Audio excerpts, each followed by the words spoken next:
खुदा बाप और बेटे और रूह कुदस के नाम से आमीन। बाइबल मुकद्दस में से मजदूरों के हवाले से कुछ आयात। कुलसियों 3 बाब 23-24 आयत। जो कुछ करो वो दिल से ऐसे करो गोया खुदावंद के लिए करते हो, ना कि आदमियों के लिए, क्योंकि तुम जानते हो कि तुम खुदावंद से बदले में मेरास पाओगे। खुदावंद मसीह के गुलाम रहो।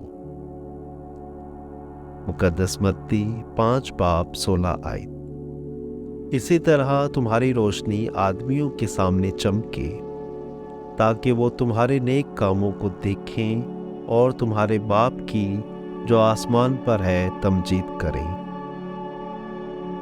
मुकद्दस मत्ती 11 बाब 28 आयत।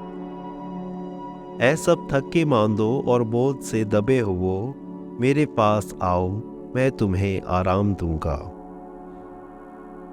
यीशु बिन सिराक 40 बाब 18 आयत। कनायत करने वाले और मजदूर की जिंदगी शीरीं है, लेकिन जो खजाना पाता है वो दोनों से बेहतर है।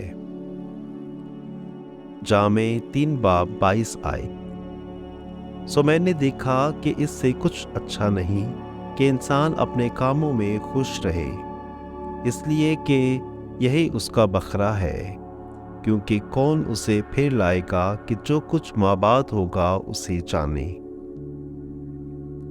पहला कुरिन्थियों 10 बाब 31 आयत। बस खा तुम खाओ, खा पियो और खा कुछ और करो, सब खुदा के जलाल के लिए करो। जामे 3 बाब 12 और 13 आयत। बस मैंने मालूम किया कि उसके लिए कोई अच्छी चीज़ नहीं सिवाय इसके कि वो खुश रहे और अपनी ज़िंदगी में ऐश करे, बल्कि कि हर एक खाए और पिए और अपनी मेहनत के फल से फ़ायदा उठाए। ये भी खुदा की तरफ से अतिया है। इमसाल 16 बाब उसकी 3 आयत। अपने काम खुदावंद के सुपुर्द कर तो तेरे मंसूबे कायम रहेंगे। इमसाल 21 बाब उसकी 25 आयत। सुस्त आदमी की ख्वाहिश उसे मार देती है, क्योंकि उसके हाथ काम करने से इनकार करते हैं। ज़बूर 128 उसकी 2 आयत। क्योंकि तू अपने हाथों के मेहनत से खाएगा तो मुबारक और सादतमंद होगा। आमीन।